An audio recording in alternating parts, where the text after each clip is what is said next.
Transportation Planning Strategic Planning Committee to order. Today I want to welcome you to our committee meetings and particularly to our state planning report that is going to be given today. And I would like to ask our assistant directors of strategic plan policy. Well, I'm going to welcome our director here for state planning, Janine Miller. Thank you, Madam Chair, and wanted to come up and do introductions of the first few slides and then hand it over to Ryan, introduce you to him.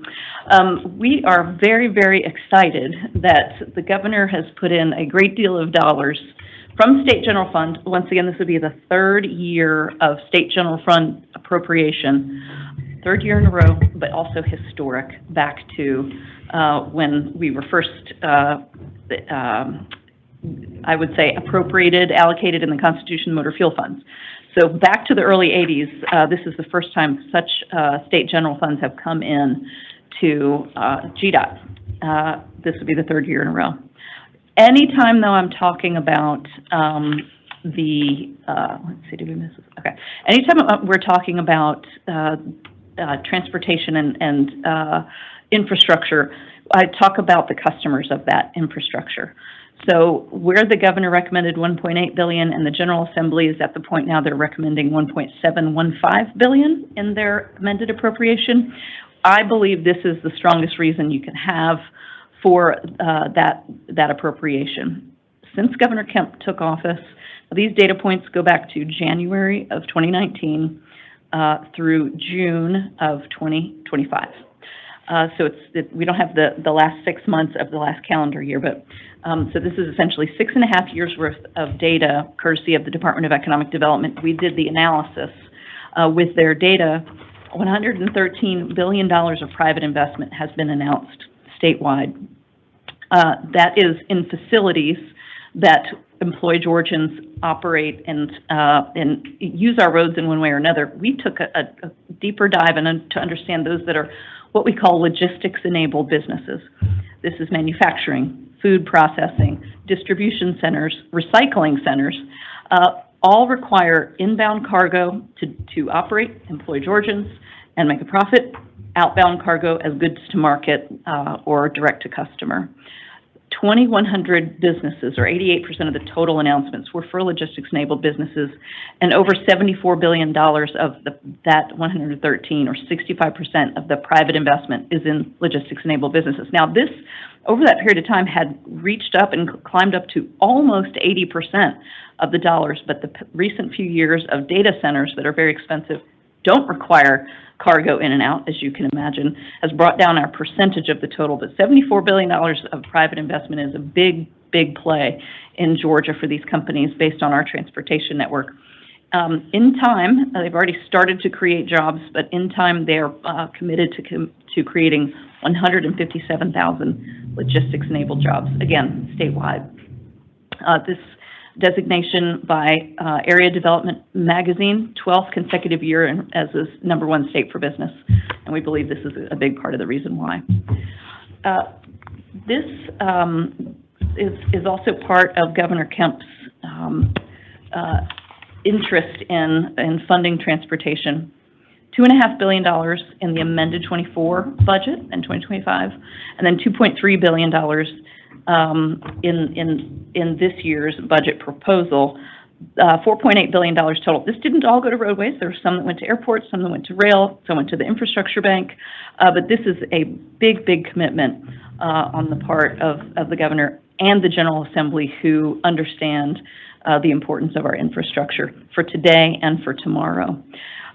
As the General Assembly is looking at freight investments, they wanted us at the department to make sure we had an implementation plan in place.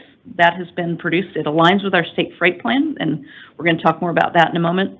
But they created a law that said every year we want to hear how things are going. So that is what Ryan is going to come up and talk with you about today. I want to introduce Ryan Endorf. He is a relatively recent addition to the department here at the Office of Planning. I worked closely with Ryan when he was up at USDOT when we were working there together. And thankfully was able to secure his expertise here at the state of Georgia. He is a national freight expert and an economist. So delighted to have Ryan here with us. Ryan, welcome. Thank you so much, and thank you, Janine. Thank you, Madam Chair, Commissioner, and members of the board. Appreciate the opportunity to come this afternoon to talk to you about our fiscal year 2025 annual report. You can see the statutory language here on the right. There's a lot of language here, so I'll focus on really what we're doing as part of this report, and really what the things that we're being responsive to. The first requirement there is to talk about the federal aid funding and how we are fully matching our state funds to utilize that. The second is to discuss the projects that are adding capacity through the exclusive use of state funds. And then the third category is really a series of items. First, looking at project types that we're funding through the fiscal year, that were authorized through fiscal year 25, as well as projects that are located in some economic zones, the International Ocean Zone, the Inland Port Zone, and the Commercial and Industrial Impact Zone. And then finally, the last requirement there is the projects of significant economic impact. We'll show you what our definition for that is later on in the presentation. So in fiscal year 2025, we authorized $2.2 billion for 311 freight projects. You can see that 108 of those projects were funded using exclusively state or other funds, and by other we mean local or TIA funds. There are 203 federal projects, and those are all fully matched. We are required by state law to use our state funds to fully match all federal funding that comes in the door. So we fully matched all that. The chart on the right, you can see the breakdown across these funding categories. So we had these freight projects had about $944 million in federal funding. The blue-green box in the middle there, that's the state funding that was used to match those federal projects. The green funding is the state funds that were used for those state-only funded projects, and then about $107 million that comes from other sources, again, mostly local and TIA. There were 13 projects that we exclusively funded in fiscal year 25 to add roadway capacity, and those total about $257 million and added roughly 77 lane miles to the system. When you break that out to include all the federal funding, we added a total of 141 lane miles is what that represents. The table on the left shows the FCI framework, the foundational, catalytic, and innovative investments. As you can see, most of the investment in fiscal year 25 went towards foundational projects, projects that add to asset management activities or safety.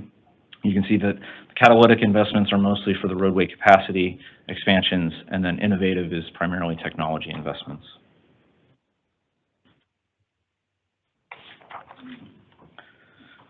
Moving into the status of critical projects, I figured I'd start by showing the project phases. So there are 324 project phases in the pie chart on the left. There were 12 projects that had multiple phases authorized in FY25.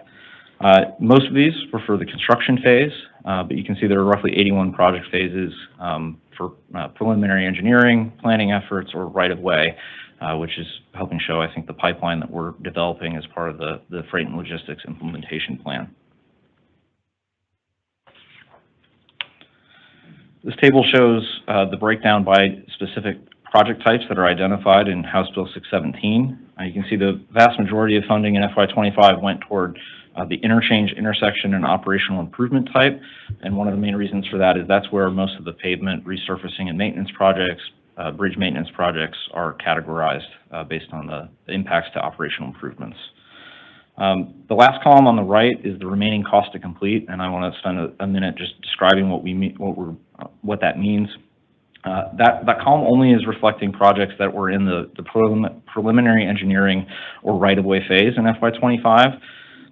And there are a few caveats that we should note. It only reflects the remaining cost to complete for those projects in FY25, not for the larger flip document itself.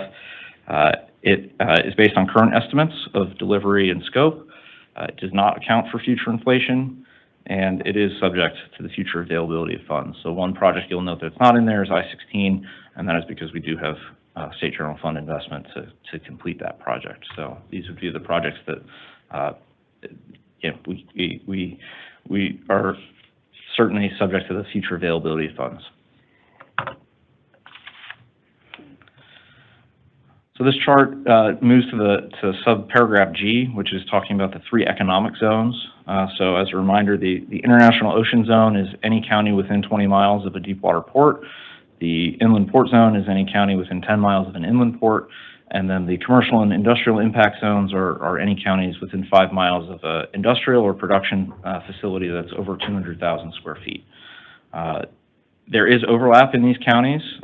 You can see those on the map on the right that are kind of highlighted. Those would be representative of both the commercial and industrial zone category, as well as one of the other 2 categories.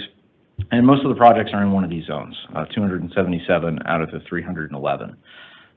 The county shaded in gray are the 35 there are 35 counties total that are not identified within one of these economic zones.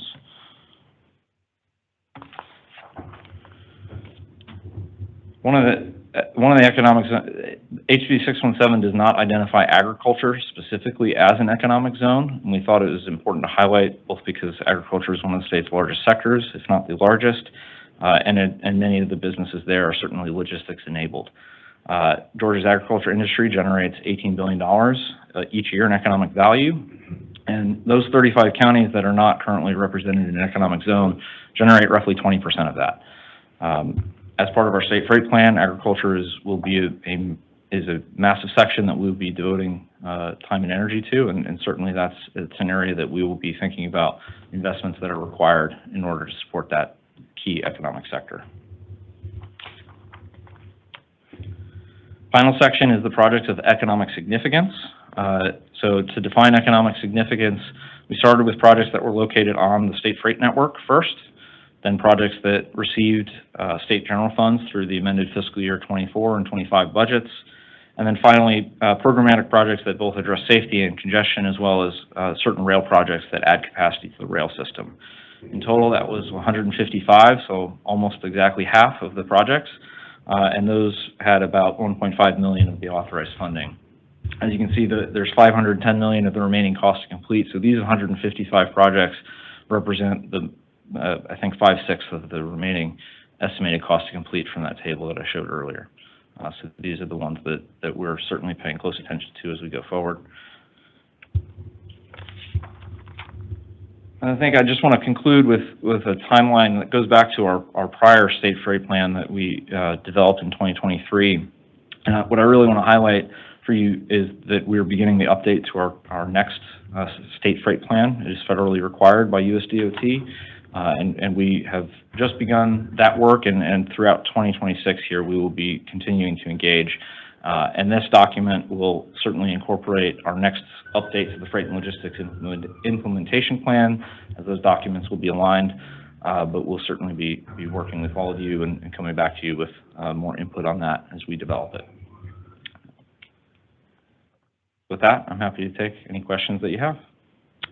Do I have any questions in regards to the review that we've just been given? And also, please take note on your desk that you do have a copy of this information that Ryan just went over with additional information that's in there.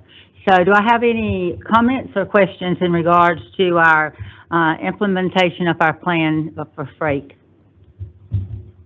Any questions? Yes, Jeff, I was waiting. I kept seeing it coming out over there. I think I have one. I'm not sure, but if I grasp everything you were saying, you mentioned a term in there to procure federal funds. And so I'm assuming by saying it that way, we have to have a certain amount of state funds available to procure those federal funds. In that event, these additional funds that the governor is committing, does that give us more state funds to procure even more federal funds, or is that how that formula works?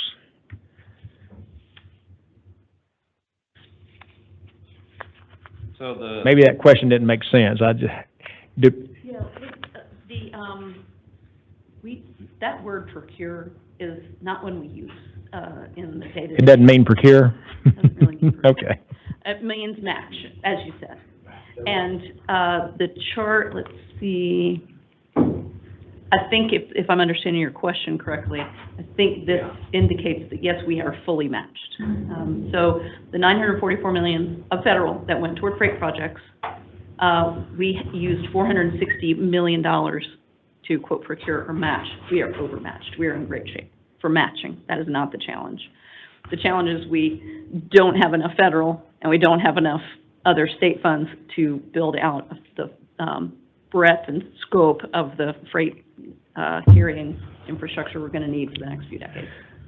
So what you just stated, so the federal funds you're talking about here only relate to freight-related corridors, not other corridors? That's correct. Okay. That's correct. The reason that we match, though, and Ryan alluded to this, that OCG-A reference at the bottom there, that's a more longer-standing state law, well predates HB 617, requires the department, the number one use of our state motor fuel funds is to match federal. So we're doing that not just with freight, but with all of our federal funds that come in, state funds match those. Is there anything you'd add to that, Commissioner? Any other questions, comments? Sure. Yes, Snot. And Janine, thank you again for the presentation here. We all know, as the Commissioner has highlighted in presentations to the board, and I believe over in the legislature there, the dramatically increasing cost of asphalt and other road construction per se. And the impact that has on, notwithstanding the plus-ups the governor has given, many of them targeted in specific areas there. Could you give me a perspective? I think I noticed a few projects in last year's freight plan that were not in this year, so I'm kind of curious how much change we've had, how many projects, or just rough figures or percentage-wise that may have fallen out because of that now imbalance due to those rising costs, or if there were any added. I'm kind of, from a first view there, I look like I'm missing some, but I'm just curious in terms of the broad picture, how this plan compares to last year's plan. Great questions, and I've got a two-part answer for you. First of all, if you're seeing differences in last year's list versus this year's list, part of it is that was the first time we'd ever done it, and trying to interpret what's a freight project or not. We also didn't have Ryan on board last year, so we brought the freight expertise, and we've kind of taken a closer look at what we should really be considering as a freight project. That may be the source of some of the discrepancies. I'm happy to work with you and decipher all that. Though, as the Commissioner also mentioned during presentations at the Capitol, when our costs go up, it's not as though automatically the money shows up to cover that. So we're still within a budget fiscally constrained each of the next 4 years. So as we see those cost increases and to absorb those projects, make sure they get constructed, we have to push projects out a year or 2 or 3 or longer. And that's going to continue to happen. Roughly, this is not based on any auditable math, but in a nutshell, you can say what used to take us 4 years to do is taking us anywhere from 7 to 10 years to do. So we're working on a 10-year budget to understand how we can accommodate the projects. But happy to work with you on any of those that you have questions on. Yeah. Thank you, Mr. Stein. Good question. You've all heard the Freight and Logistics implementation plan and our annual report for our fiscal year 2025. Are there any other questions or comments? Thank you so very much. This meeting stands adjourned.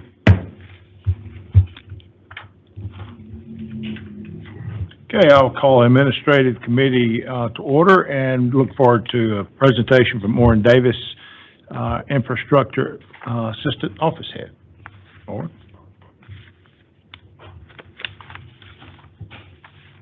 Thank you, Chairman, members of the Board, Commissioner. It's great to be here.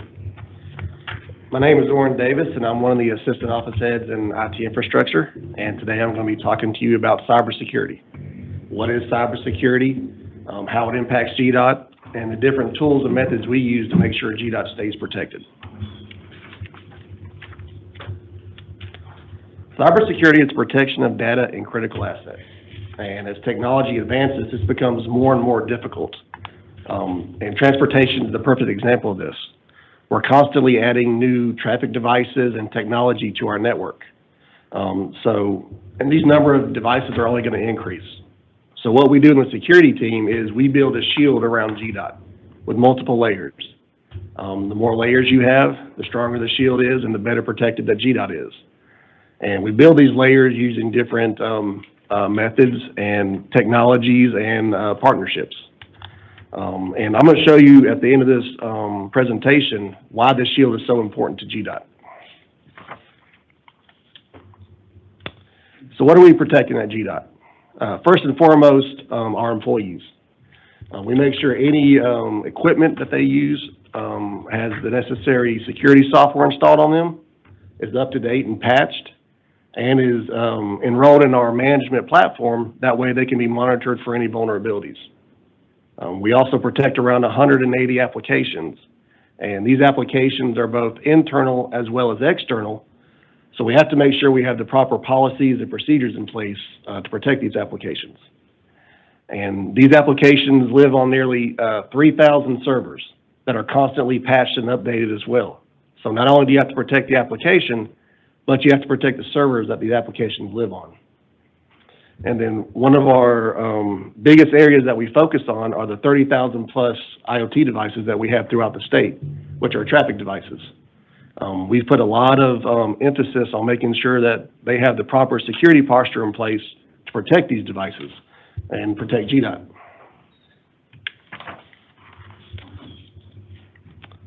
So how do we protect GDOT? We focus on 5 key areas. The first area is threat and incident response. We monitor all our devices and applications 24/7, and we utilize software that monitors our network for any unusual behavior or anomalies. And if they detect any, they'll alert us, and not only will the software alert us, it'll automatically isolate the device from the network. That way it stops any possible spread of that compromise. There's also risk management, another key area. And, you know, we have to be able to identify and mitigate these threats. And we do that by implementing policies and procedures and controls in our environment.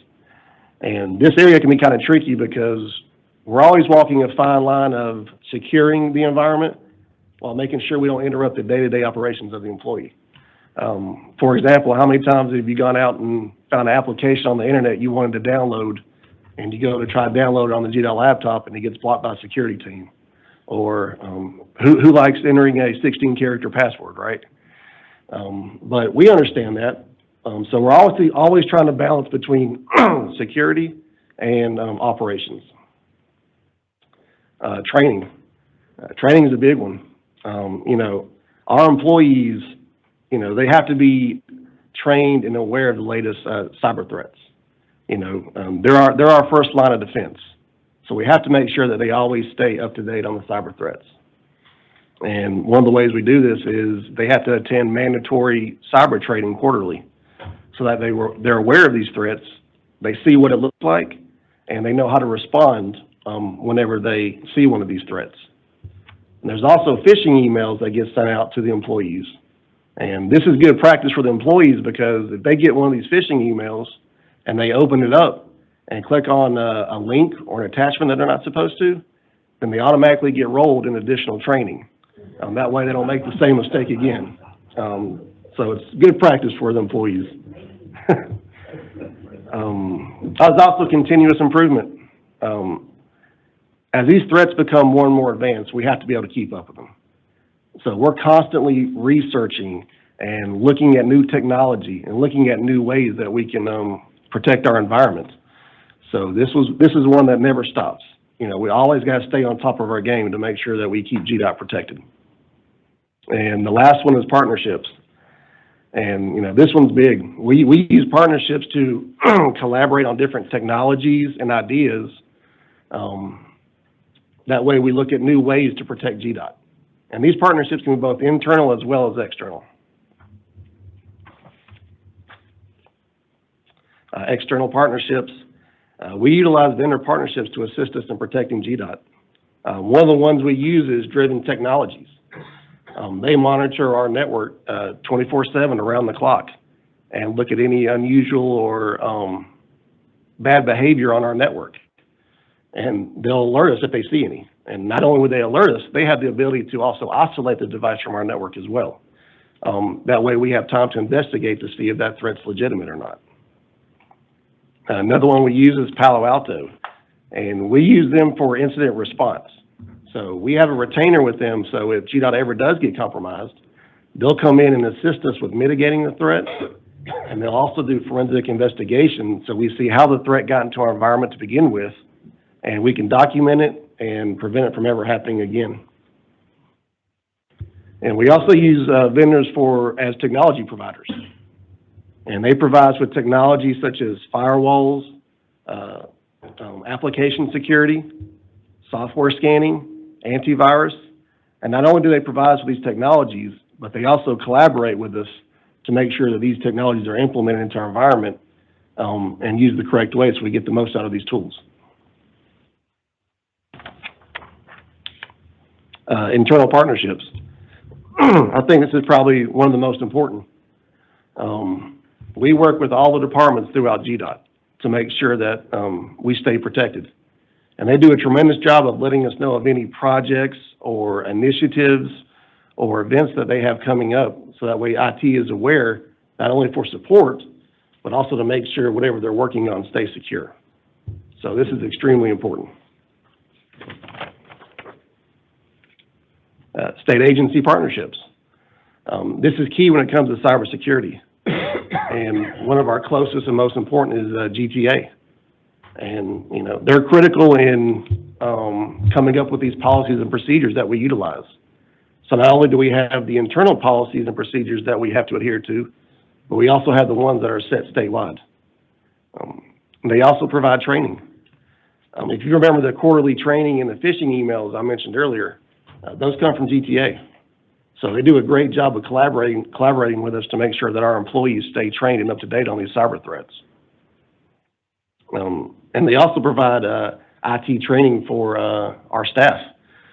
So every year they host an event in Augusta called CyberDog, where our IT staff goes over there and they learn about the latest cyber threats, practice on real life scenarios, and get to network with other IT professionals. And this isn't just for GDOT. CyberDog brings in dozens of other state agencies, as well as federal agencies like the DoD and military. And they also bring in subject matter experts to help train our IT staff. And they do a good job of keeping everybody engaged in the training. So one of the things they do is they host a week-long competition where they get everybody in the training and they break them up into small teams and they assign them networks. And during the week, GTA will throw cyber attacks at these networks. And teams score points on how well they can defend their network against the cyber attacks. And at the end of the week, they announce a winner, and you know they keep it entertaining for the group, so that way you know they stay engaged with the training. And here you see one of our some of our IT staff at the CyberDog training last year, and they had a good time and learned a lot. So it was really valuable to them.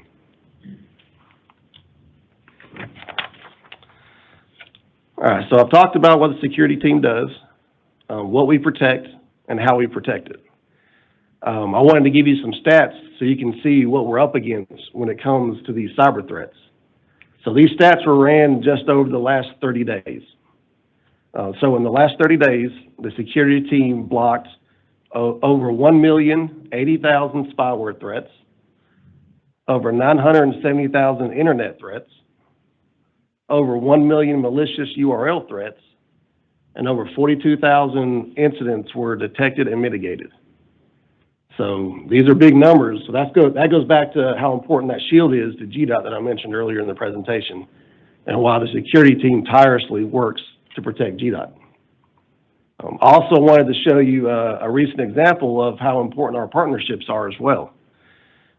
Last week, we received an email from Driven Technologies that one of our laptops on our network had possible malware on it. So they alerted us and went ahead and removed the laptop from the networks. That way it couldn't spread anywhere while we did our investigation.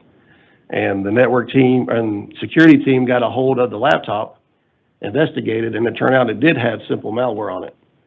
But we were able to catch it and wipe the machine clean, get rid of the malware, re-image it, and reissue it back to the employees so they could get back to work. So that's just a great example of how our partnerships work in protecting GDOT. And that is all I have for you this afternoon. I want to thank you all for allowing me to speak to you on cybersecurity and how important it is to GDOT. So thank you for your time. Thank you. Emily, do you have a question? I had a question on the recent example of a workstation that got shut down. Mhm. How long did it take to identify and then have it completely mitigated and back in working order? A couple of hours. Well, from when the time they spot it, they automatically take it off. the Right, network. right. So, and then we get a hold of it, whether it's out in the district or whatever, we get the local IT, or if it's here at OGC, Mhm. the IT here gets it, and we go ahead and start working on it. So you're talking a couple hours. Okay. But the time that it's taken off the network is instant, Mhm. right? It detected it, removed it, and then gives us time to investigate. I've always been curious about this because it's very, very frightening Yeah. to think It is. about. Oh, yes. We're always thinking Yeah. about it. I don't think I could And work losing in this sleep field. on protecting GDOT, yes. And I love how you said that these little trainings and all that were entertaining. Yeah. No, I don't think so. Terry? Could you give me an example of what kind of threats, or what is the serious threats that we've had, or give me an example of what we're fighting? Yeah, so threats come in very different ways. So most of them are your malware like we found. Most of them are false positives where they'll see a threat and, you know, we look into it and it turns out it's just, software that's legitimately going out to the internet. So your basic ones are gonna be like your malware that you get with people going out to different websites. Are they trying to get information? Yes, yes. Is that what they're trying to do? Yes. Information from us that they don't have? Yes, yes, they're trying to get information from us, and they can use that in many different ways. They can get information from us and try to use, like, for example, ransomware. They can steal our information and hold it hostage and say, okay, you know, we want $1 million from you or $10 million from you if you want your information back. So, yeah, they look at any way they possibly can to get into our network to get our information and try to take advantage of it. In broad terms, who are you protecting us from? Bad actors? Yes, bad actors. Far- And it could be anybody from, I mean, these blocks that we get come from all over the world. From all over countries, people trying to get into it, just to try to get a hold of us and get data and take advantage of us. They come from everywhere. You think individuals, foreign governments, organized crime, everything? I would say probably all of them, Yeah. yeah. And that comes from everywhere, people trying to get a hold of any advantage and yeah. Mr. McIntyre, if you get a request from me to Venmo me money, I'll just take cash. But that is out, to give you an example right now, I'm being spoofed at the AASHTO level to go out to other state DOTs that say, you need to transmit your funding to me so I can apply those dues to AASHTO. So I'm being spoofed right now to 49 other states that look like that I'm asking them to send money to me so I can apply it to their AASHTO fund. How are your receipts coming along so far? I'll just tell everybody to send me cash and then we'll call it a day. Well, I wish we lived in a world we didn't need your department, but unfortunately, we're not in that position. Thank you so much for your presentation and for all that you do to protect us. Thank you for allowing me to talk to you all today. Thank Thank you. Anything else need to come before the administrative committee? If not, we stand adjourned. Thank you. I'm going to call the Legislative Committee to order and ask Josh Waller, our Director of Policy and Government Affairs, to give us a legislative update. Chairman Snipes, Mr. Chairman, members of the committee, full board, Commissioner, thank you for the opportunity to be here on this lovely February day. It seems rather fitting, weather outside. So we're going to do state and federal today. On the state side, we'll do session calendar, we'll do an update on our agency legislation, and then some other legislation that's come up, and then we'll round out with federal funding. Now, in case you're wondering, the slide on the left was from last week in the House. It was a celebration of Georgia Day when the first colonists arrived, and that was General Governor James Oglethorpe addressing the House. And I had the chance to listen to it for a little bit, and it really actually caused me to come in to question something I learned in 8th grade Georgia history, because I had assumed all these years that James Oglethorpe was dead. So, you know. Well, jumping in there, that was my little comedy over there. So here we are, but I'm here till tomorrow at least. Or 10 minutes, here we go. So here's our handy dandy calendar. Today is February the 18th, Legislative Day 20, so we're to that halfway point in terms of the calendar. If we get to the end of the week, we'll have 6 weeks behind us for session, 6 weeks ahead, with 2 weeks to go for crossover day, but who's counting, right? You can see there the amended budget, which the treasurer is going to come to you at the Finance Committee meeting to give you the details on that. You can see just a little bit of the timeline. We've not seen movement on the full fiscal year 27 budget yet. Governor introduced the amended as the same day as the full one on the 15th of January. The House moved it on the 5th with some changes, and then the Senate Appropriations Committee passed their version this morning. So that's what you'll get an update on. But there's kind of where things stand. In terms of back in December, y'all approved the department's agency legislation. Just wanted to give you that update. That legislation has been introduced. House Bill 1277 by Representative Matt Barton from Calhoun and Gordon County. He's a member of the Transportation Committee. We're very glad. This is the first time he's carried any agency legislation for us, so we're looking forward to that. And again, we're anticipating right now that it will be heard in committee and hopefully passed out of committee tomorrow. Some other legislation is House Bill 1137 by Representative Deborah Silcox that would amend the MARTA Act to extend the authorized collection date of the 1% from June 30th, 2057 to 2067. Under current law, at the end of that, it would actually go from 1% to 0.5%. House Bill 1286 by Rep. Lauren McDonald would amend Title 32 to assign the functions of the GDOT Plan Division under the Commissioner. HB 1287 by Lauren McDonald would amend Title 32 to provide for the Governor's nomination of the GDOT Commissioner to the State Transportation Board for their confirmation. Moving on to federal update. Finally, we have some good news that on February the 3rd, the President signed the minibus, are called the Consolidated Appropriations Act. It incorporated 5 bills, which included all the transportation funding. The one thing that's excluded that you may have heard of is the Department of Homeland Security was the one that kind of got kicked out of that and put on a short-term extension, and that extension has now lapsed. So the Department of Homeland Security is now in a state of lapsed appropriation. So that has impact to things like TSA, Secret Service, and others. Certainly there are core functions that are statutorily required to stay functioning. You may have some folks that are sent home, but you'll also have some folks that are required to go to work, but they're not being paid until the Appropriation Act. So the good news about the transportation portion is it provides about $112 billion to US DOT. And back to the point the Commissioner made about making sure we're keeping up with what the IIJA pegged for the adjustment, usually about 2%.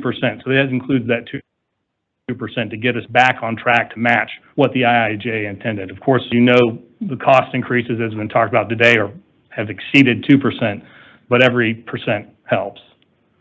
The last piece is above and beyond just that Formula Highway Trust Fund funding. The Appropriations Act included $1.5 billion in congressionally directed spending, or back in the day, what they used to call earmarks. You have at the table a list of all the Georgia ones. So what I would say to this is these technically by law flow to the state DOTs, at least the highway infrastructure program ones. The transit ones go to the recipient shown on the list. So the next steps in this, because you may get communicated by someone in the community saying, hey, we got a CDS, an earmark, tell us what's going on. Well, we have to wait for the Federal Highway Administration to issue a programming memo that assigns a number to each of these earmarks.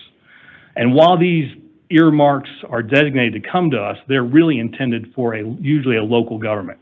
So what will have to happen is the department will work with that local government on a project framework agreement, and so that project can advance, but it's being advanced by them in coordination with us in that oversight role. So there's some steps to that process. Again, just like anything with federal funding, there is no Ed McMahon showing up to your door to just give you a check to cash. It's all reimbursable, so it's a very structured process. So we'll keep you updated, but in case you were to get a question, hey, we got an earmark, the president signed the bill, where's the money?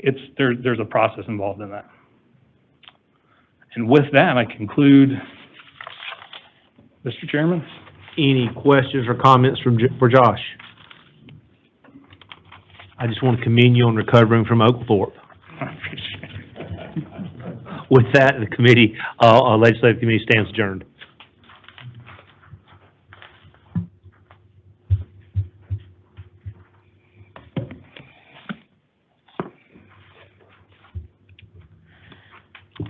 At this time, I bring the Finance Committee to order, and I would ask Ms. Angela Whitworth, our treasurer, to give us an update in regards to the budget. First off, I want to thank Brian Stokes and Alan Lee behind the wizards behind the glass, because I actually found a couple of things I wanted to update in this presentation, so they have miraculously had the opportunity to do that for me, so I want to thank them. This presentation today is literally right hot off the press from the Senate announcement this morning that came out. So my staff's been working most of the day trying to update all these numbers, and so hopefully we've captured everything correctly. As you can see in the amended 26 version of the Senate version, you can see that we're bringing in $71.6 million in excise tax into the budget for a total of $2.5 billion. You'll also see, these are based off of our based off of our fiscal year 25 actually audited collections. You can see that the Transportation Trust Fund fees and the Transit Trust Fund fees have not changed. Those reflect off of actual 24 collections, so there's a 2-year look back for them. At the bottom in state general funds, I want to thank the governor for appropriating his third infusion in state general funds in our budget. This has made a huge difference to everyone here in the state.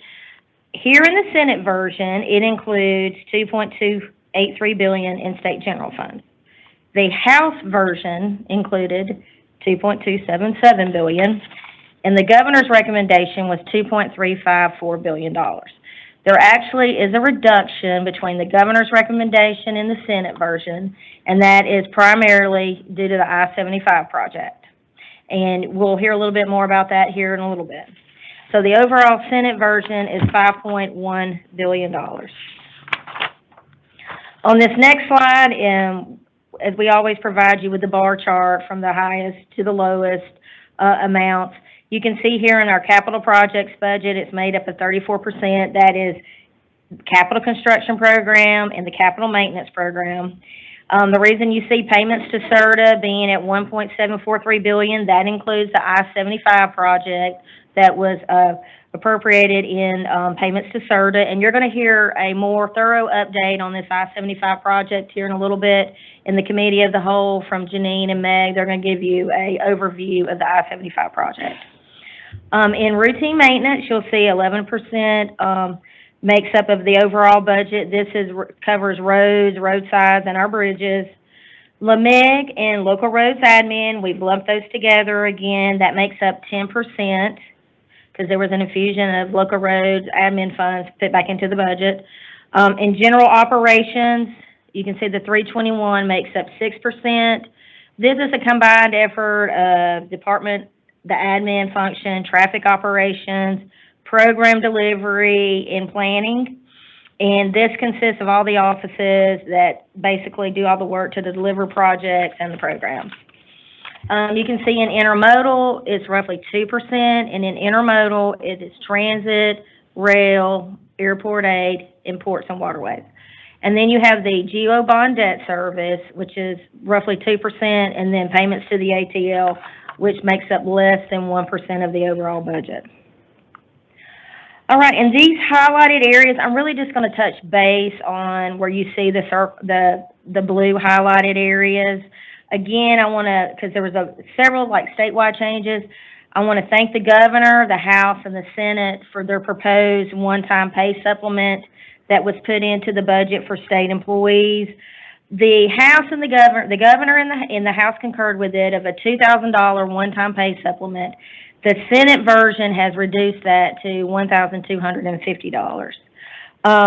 The Senate also kept in the budget, there was $1.5 million that was a reduction across all of the programs that had employees in them for the state health benefit plan rate reduction. They took those dollars out and redirected those back into the capital construction program. In LMIG, this makes up oh, excuse me, let me skip down here. In capital construction, you can see hold on, I'm getting off track here. In airport aid, there's $15.9 million that was being brought into airport aid.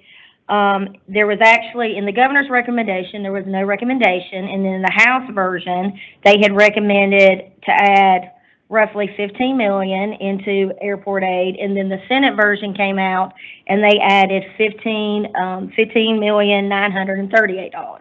And the difference in that in the delta is for the employees adjustment for the one-time pay supplement and the state health benefit plan adjustment. In capital construction, you can see the add there of $323 million. The Senate version added that $1.5 million state's health benefit plan savings I referred to above. Originally, it also decreased the funding for the 316 project, which was originally put in by the governor of $200 million, and the Senate reduced it to $185 million. And they took that delta, the difference, and put it into rural bridges to bring it back to the $100 million version. In the House version of this, the House moved $85 million from capital maintenance to capital construction for rural bridges at our request to better align the programs for really the money that was appropriated by the governor in capital and maintenance. It better fit in capital construction. So we asked them to move those fundings and to better align those budgets. So you can see the overall funding there is $1.452 billion. On down in LMIG basically brings this overall to the 10% currently that we have in there. And then in local roads admin, the governor recommended $250 million be added to fund grants to local governments. This use is we apply the same formula to the local roads admin money as we do LMIG, except they do not have to come up with a match for the funding. Okay. Moving on to the next slide. As you can see here in the rail program, there was an additional $11.9 million. There was a transfer from transit of $332,000 for the state safety oversight operations, which is a FTA mandated transit activity providing safety oversight for the MARTA rail line, and that was put into there. In the Senate version, it includes $11.9 million for rail to be used on state-owned rail lines.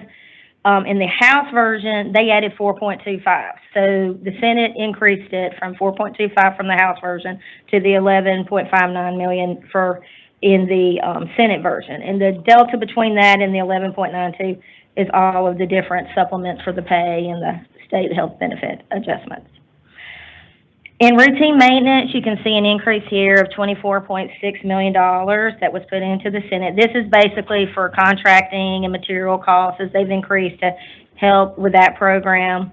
And then at the bottom, I'll highlight payments to CERTA, the $1.715 billion. What this is, it's the extension and bidirectional expansion of the I-75 Express Lanes project. And in the governor's version, he appropriated 1.796. The House version appropriated the 1.715, and then the Senate came back and appropriated a little bit less than $10 of that, what the House did. So that's what is included there. You're going to hear a more robust conversation about this in a few minutes from Janine and from Meg. Also in payments to CERTA, there was language that was added to CERTA to review performance of their vendor contracts and will provide a report back to the House Appropriation Committee and the Senate Appropriation Committee by May the 28th of this year. And that is all. That is the amended FY26 recommendation as it stands for the Senate right now. Any questions before I move on to 27? Any questions on the amended fiscal year budget of 2026 that has just been updated for us? Yes, Ms. Williams. So this goes to conference now, right? Yes. Okay, do you know when that's scheduled, Josh? budget conference? Typically, when the Senate passes it, it's usually within 5 or 6 days. Okay, thank you. And then and then next month I'll report out what the final versions are. I know right now it's a little confusing because I'm talking governor, talking House, talking Senate.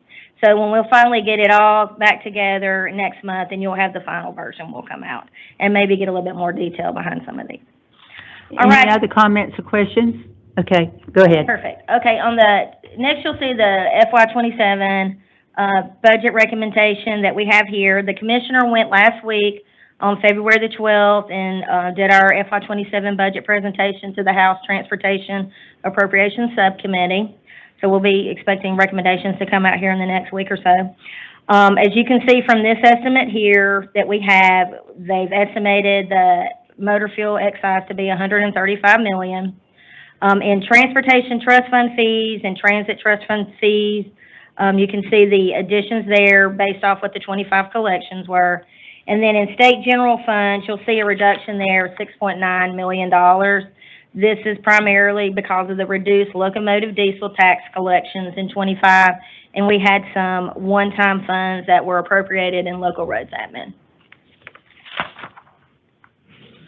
Okay, moving on to the bar chart, as you saw previously, capital projects, which is capital maintenance and constructions and local roads admin, makes up roughly $1.5 billion, which is 53% of the overall budget. Routine maintenance in 27 makes up roughly 20%. Like I stated, this is for the maintaining roads, roadsides, and bridges. General operations is about 10.5%. Of the overall budget, which is admin, data collections, planning, and program delivery and traffic management. LMIG is 10% of the excise, and then you see the GEO bond debt service, which is roughly 3%. Intermodal, which is transit, rail, airport aid, and ports, at 3% as well. And then payments to CERTA and payments to the ATL, which are all either 1% or less than 1%. All right. I'm not going to highlight in the FY '27 budget here. You will see a lot of statewide changes that I'm not going to highlight in the programs which have employees. That's the reason you see a lot of the reductions and the deltas due to insurance premiums and decrease in state's health benefit plan due to the rate changes. So I'm just going to highlight the ones that you see in blue here, like in capital construction. You'll see an increase of $112.8 million. And what this does, it adds capacity for us to do additional projects to all these due to the increased costs that we're seeing.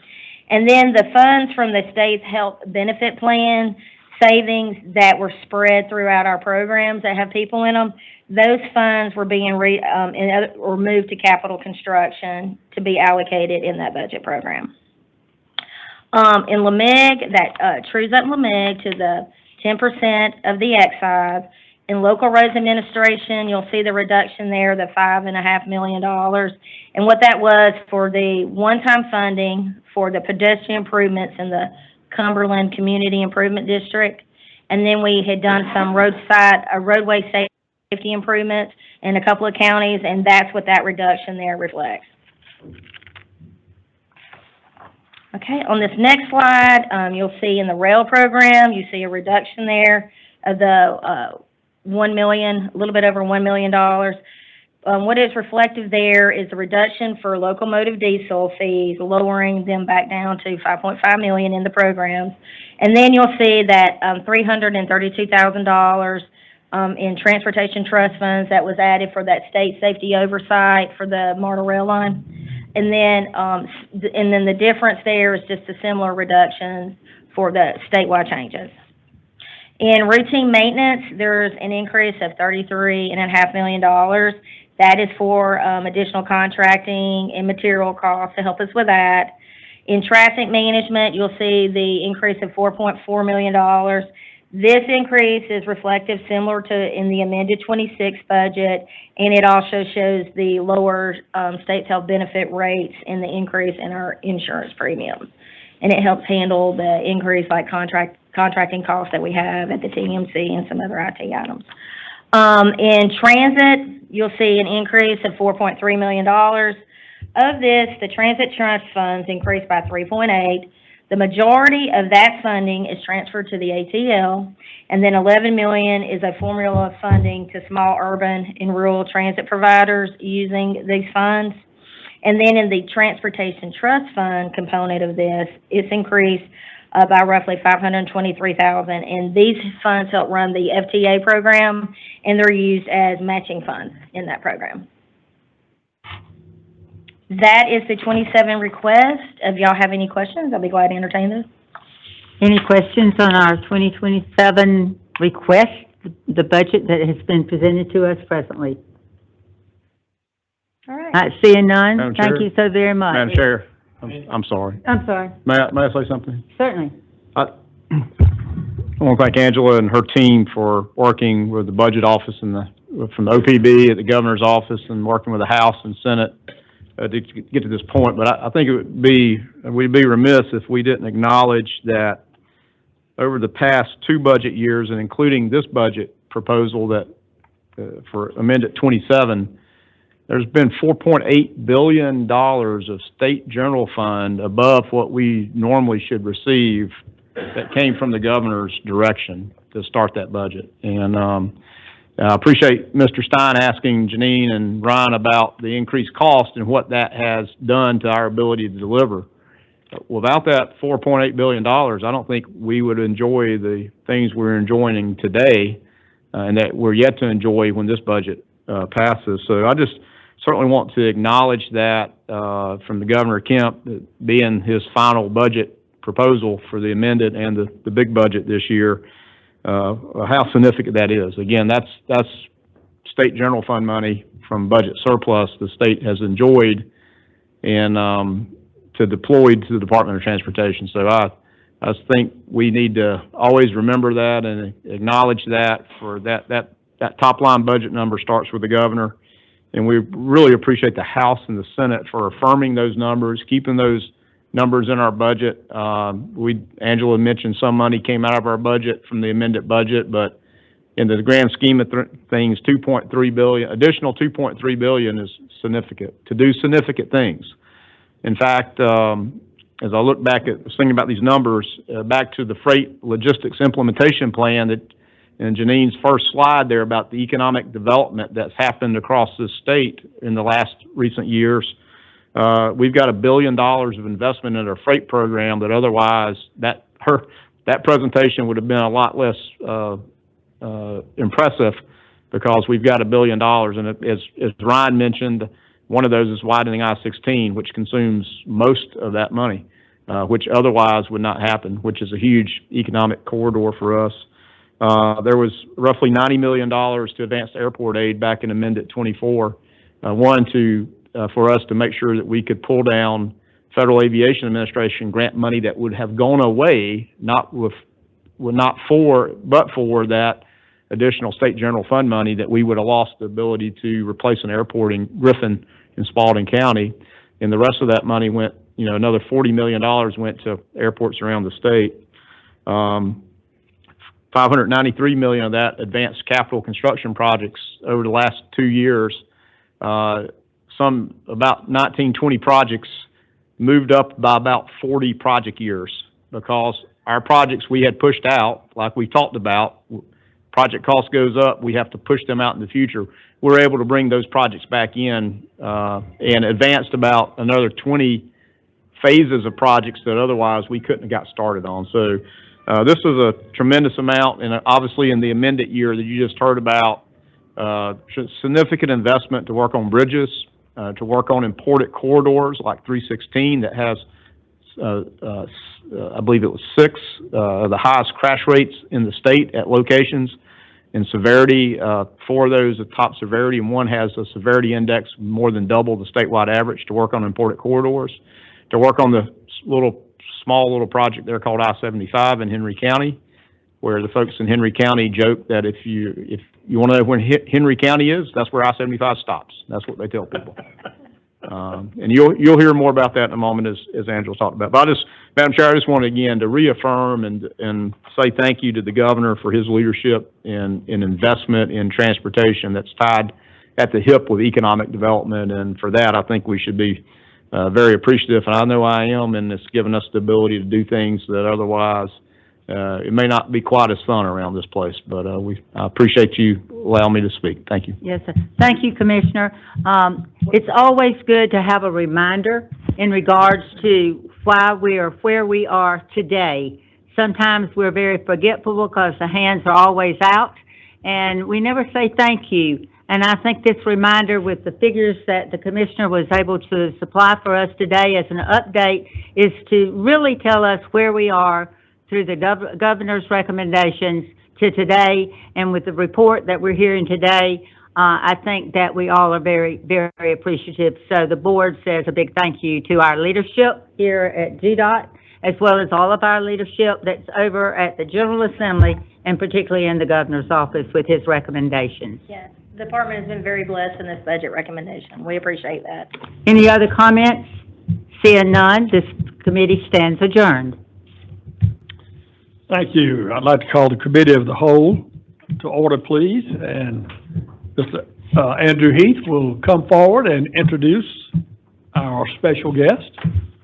Well, thank you, Mr. Chair. I just want to take a quick moment to introduce our guest, who has graciously honored us with his presence. That is Mr. Cody Dyer, who's here with us today. Cody is the Engagement and Development Director for the Georgia Highway Contractors Association. As you all know, GHCA and its member companies are a critical partner to Georgia DOT. Their work out there on the road, building projects across the state, working with us to deliver transportation is tremendous, and we certainly appreciate that partnership. Just like we talk about workforce development, workforce recruitment, workforce retention, the Georgia Highway Contractors do the same. And Cody is here to share some of his work working at the high school age to ready up-and-coming operators to get out there on the job site and start delivering transportation across the state of Georgia. So it's great to have Cody with us, and appreciate you being here. Thanks, Cody. Thank you. Thank you all for inviting me over to speak to you. Glad to be here. I love talking about this program. So the first slide here, we'll jump right in. You'll be able to look and see all the counties that we're in, except for Cobb. We've got 3 schools there. We were able to add 4 more this year. So we're expanding and growing across the state of Georgia. And then we can talk about any of those if you have any questions about those. But every year, this was the second year we've done this, we bring 2 student competitors from every school to a competition along with their teachers. And so we'll talk a little bit about that. We're trying to find the best students in every program. Hopefully, you know, those students will go into this industry and get hired. And so to talk a little bit about that, this year we upped the bar. We made them, build a pad with the dozer.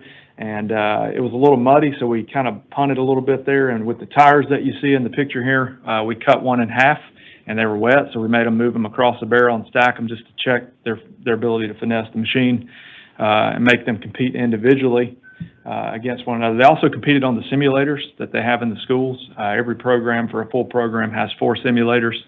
And then we made their teachers compete individually on the simulators as well. You can see the winner top teacher of the program there, Mr. Zach, and he's from Madison County.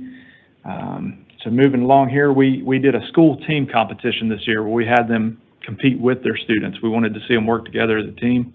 So we had the teacher work together with the students to perform some tasks they might see in the real world.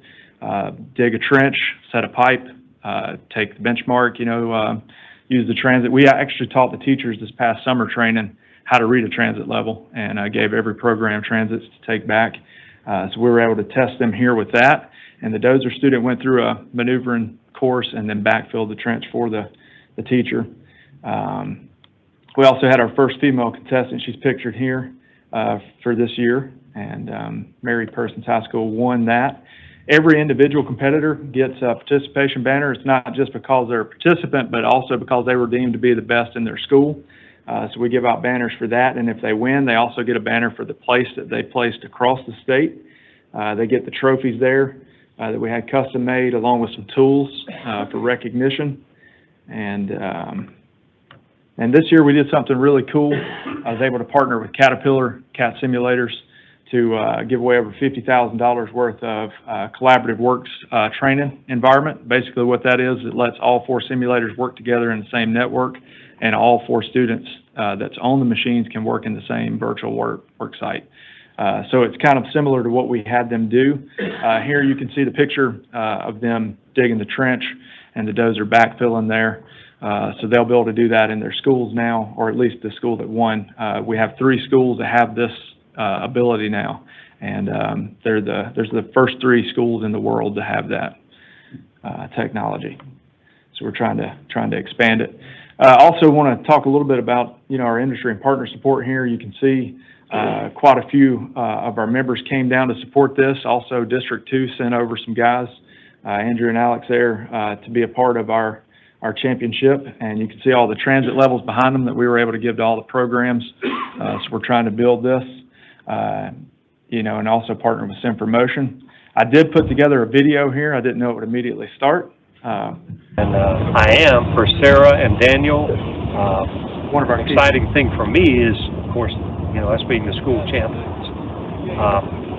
Bringing Sarah as the first female competitor in the history of the event, it's a proud papa kind of a moment for a teacher. This is a fairly intimidating thing to do if you're a male student, and to have a female student that has confidence that she had. Willingness to come with a great attitude. She couldn't have a better partner in Daniel. He was, the two of them work well together.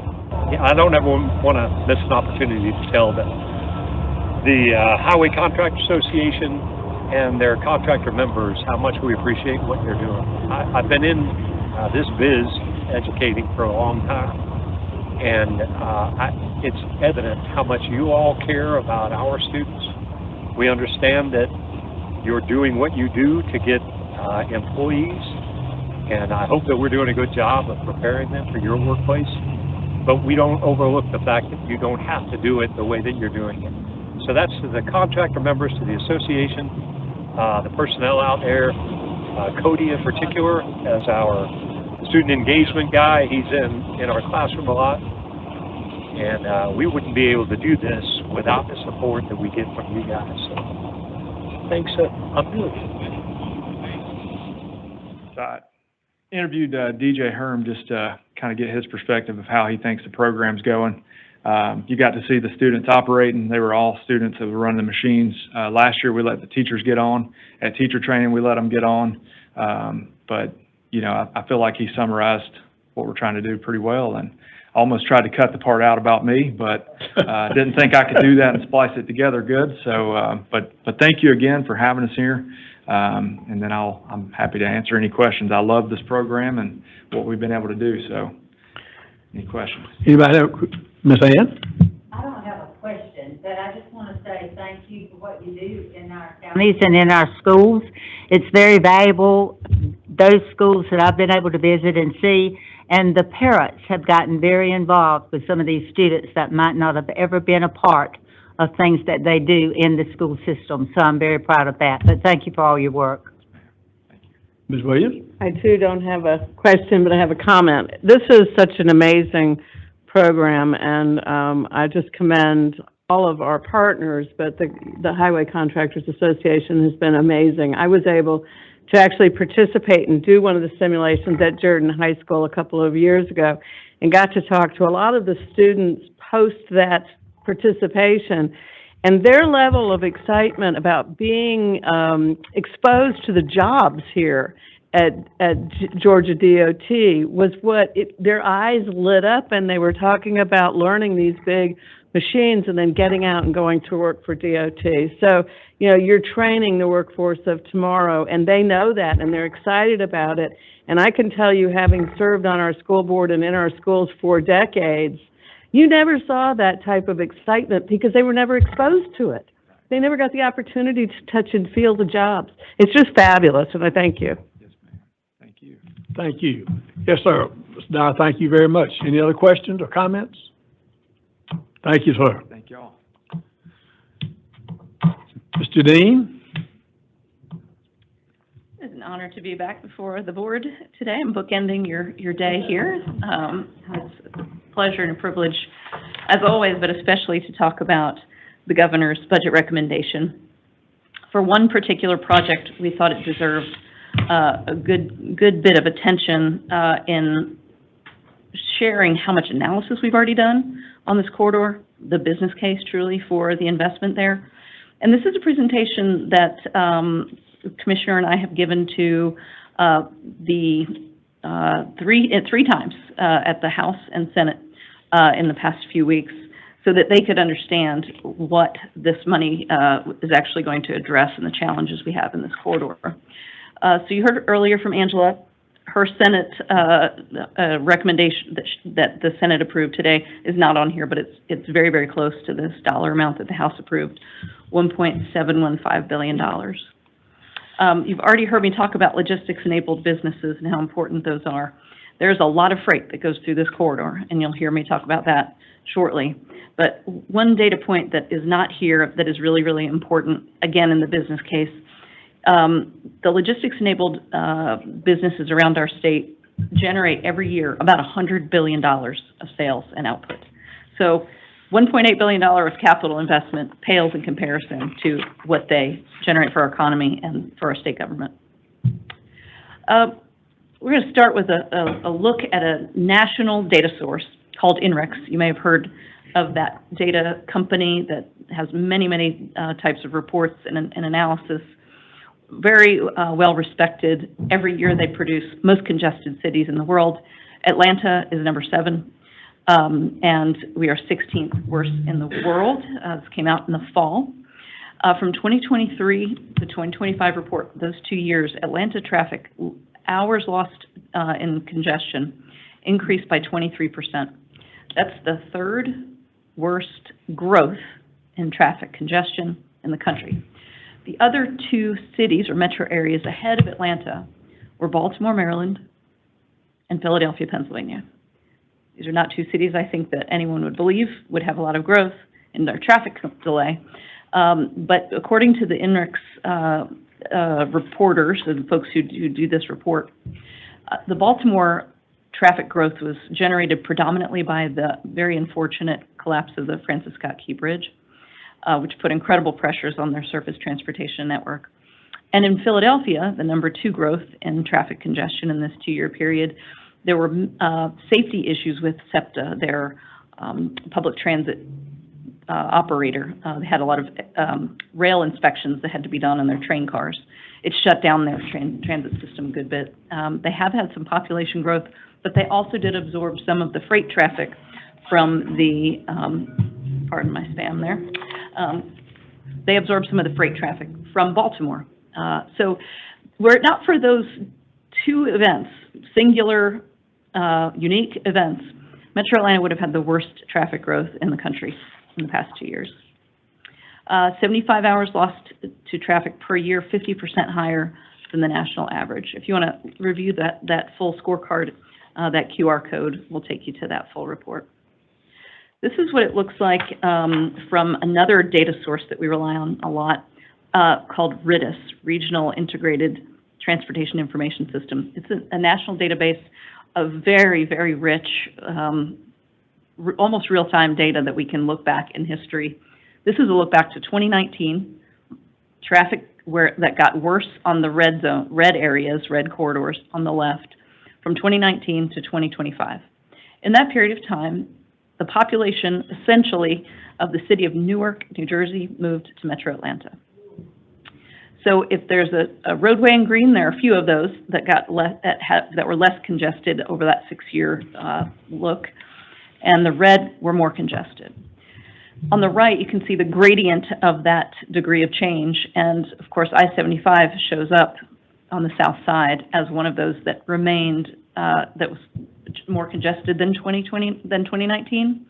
But what's very interesting about this particular view is this is not even rush hour. This is in the middle of the day. And in the middle of the day, the I-75 South Metro Express lanes are closed because they're being reversed. So because of that, and because it's only going in one direction, only about half of the cars that would want to get into the express lanes have access to those lanes. So there is not a way around traffic congestion in this corridor, like we have options in other corridors. I'll just give you some high-level data points from 2018, when fiscal 2018, when I-75 South opened to traffic. We've had an incredible growth system-wide. Express lanes are a reliable choice for Georgians. And in that same two-year period from '23 to '25, we had a nearly 13% increase in trips on our express lanes system-wide. Little zoom in on the corridor, how it looks from a access mapping standpoint as an express lane facility. 12 miles long. They're one-way lanes.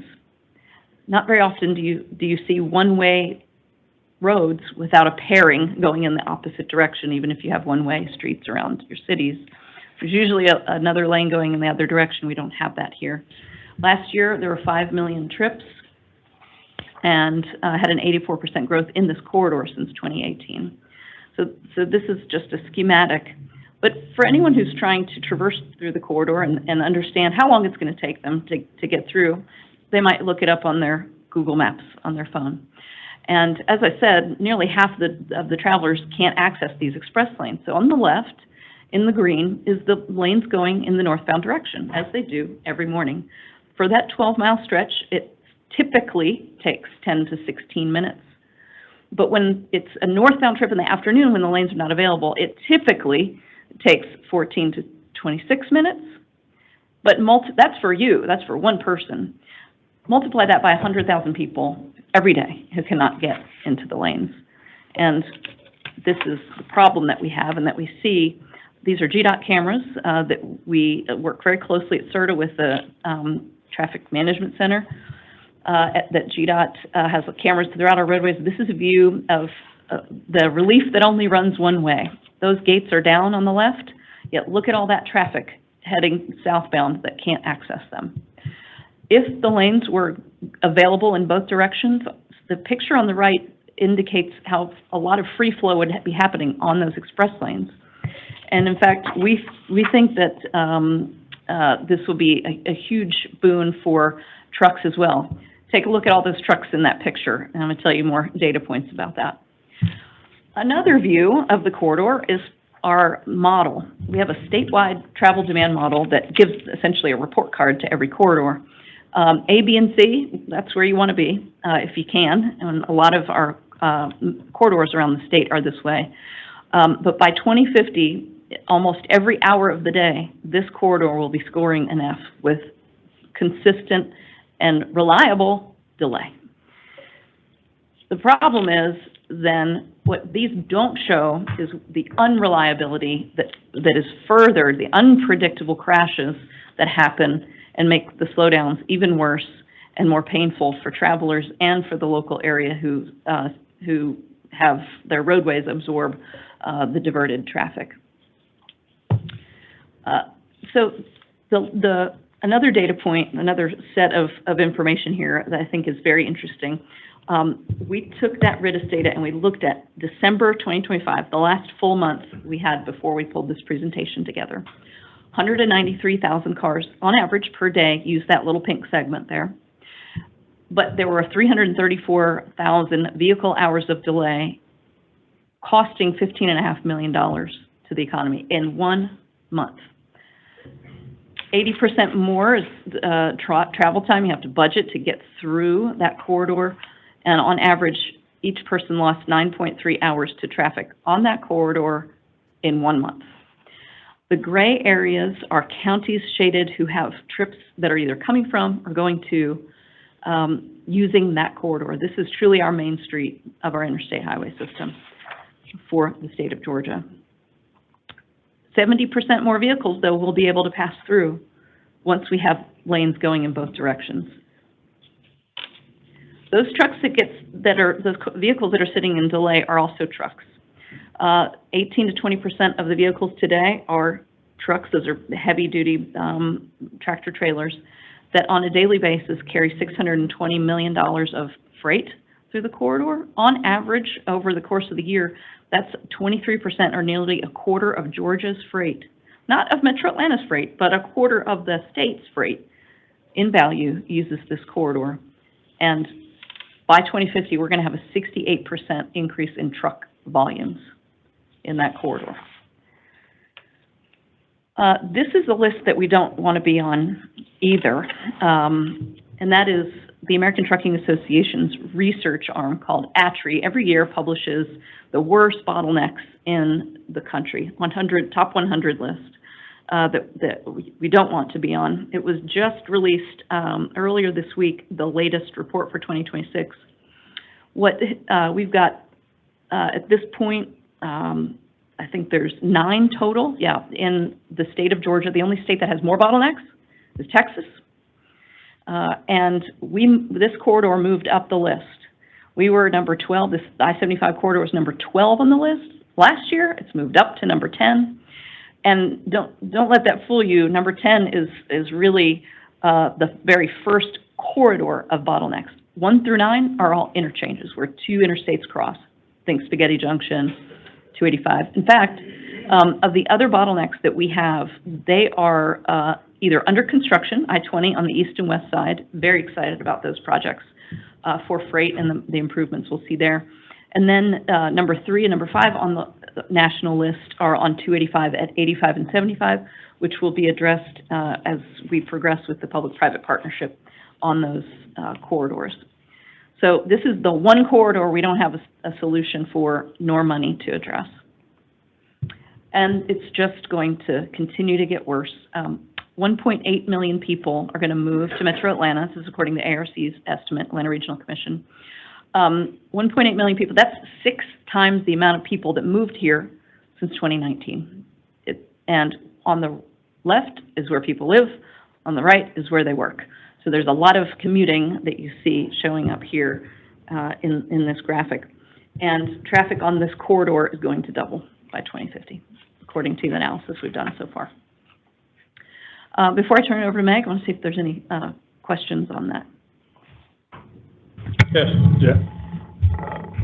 Thank you, Janine. I just want to make sure I understand one thing you mentioned. You talked about the, I can't even read my own handwriting. I think it's the unreliability cost. I think it's $15.5 million of the unreliability cost. Can you elaborate just a little bit deeper on what that includes? That is an output from this data source. So I don't have the exact specifications of it, but I believe it's derived from the hours of delay times of value of time, so to speak.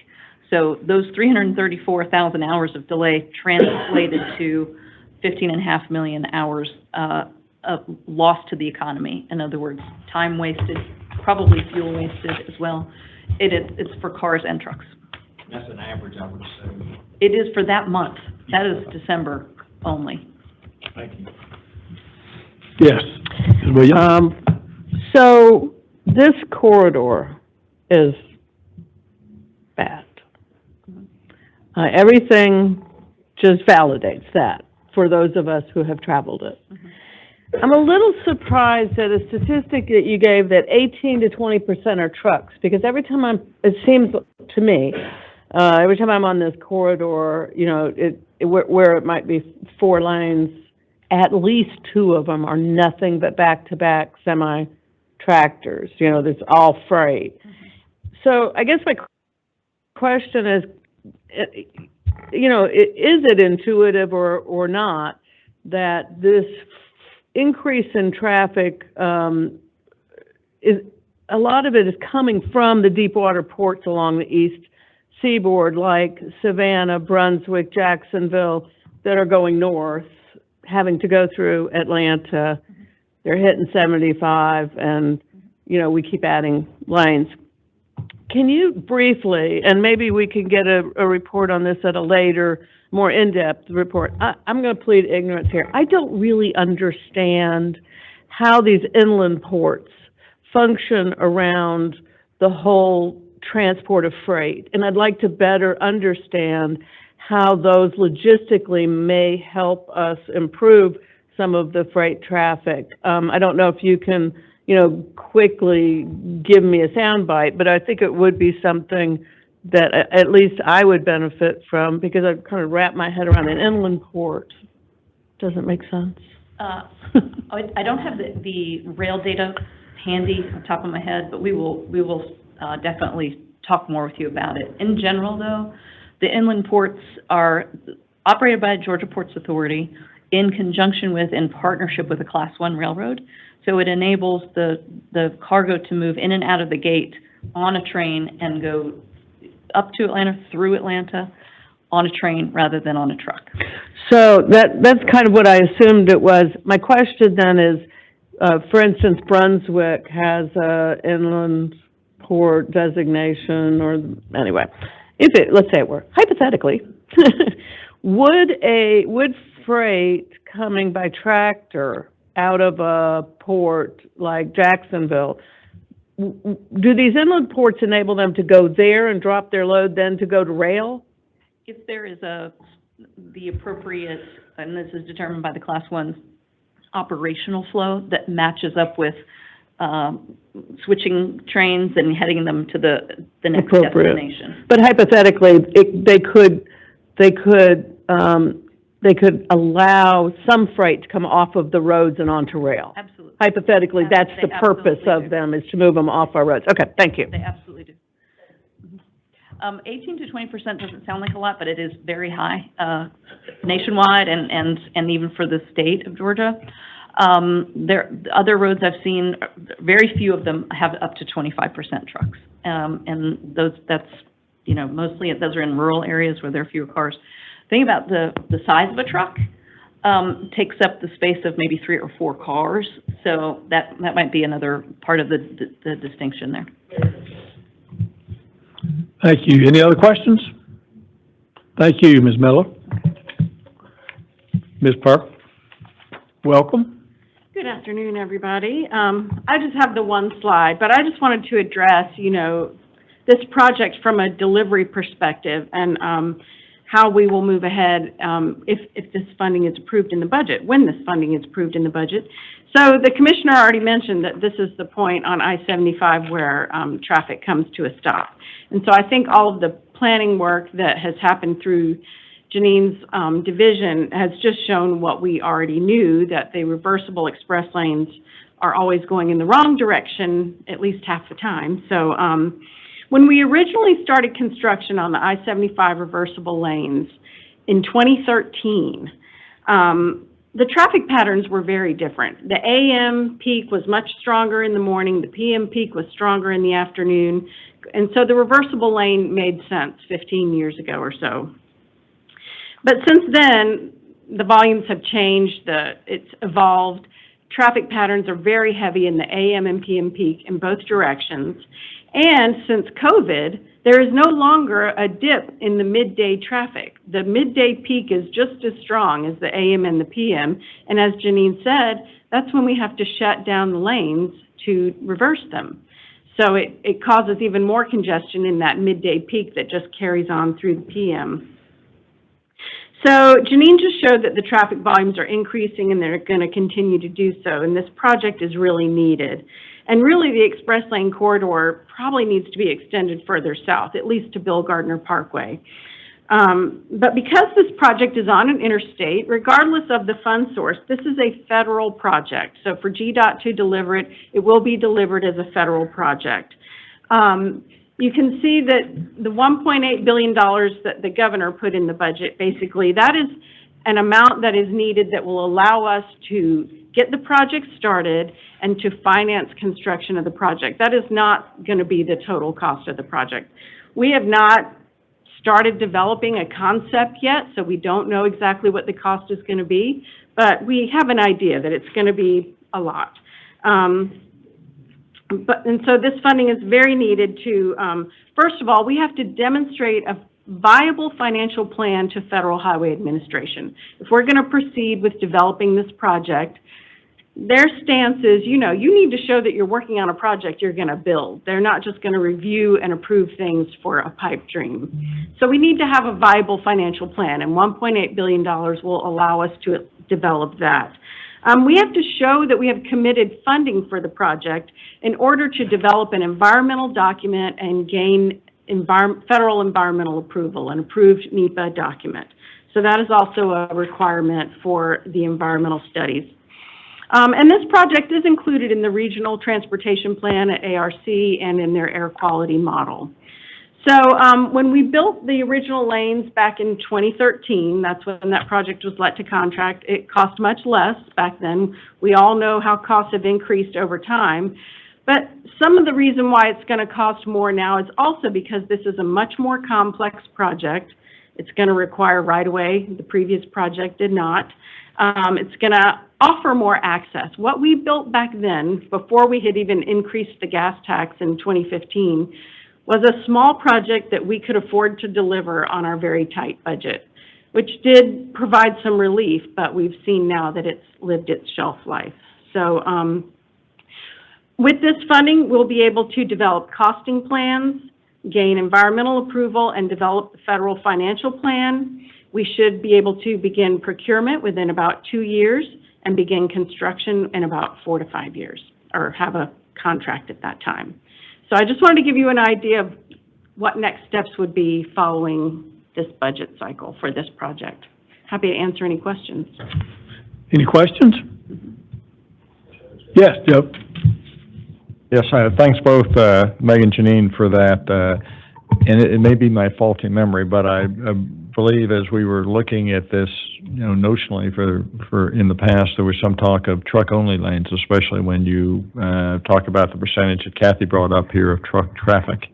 And I understand the very generous addition from the governor. Is there any chance that could be added? And we are still pursuing that project. Okay. We're not, yeah. So the commercial vehicle lanes are from Macon to just south of the express lanes, and that is 2 lanes northbound for commercial vehicles only. We are still developing that project and should have an approved environmental document in the next year.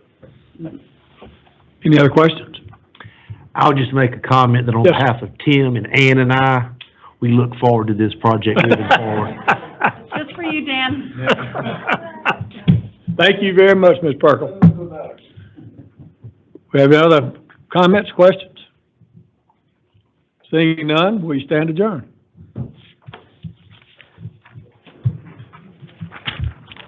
That's amazing.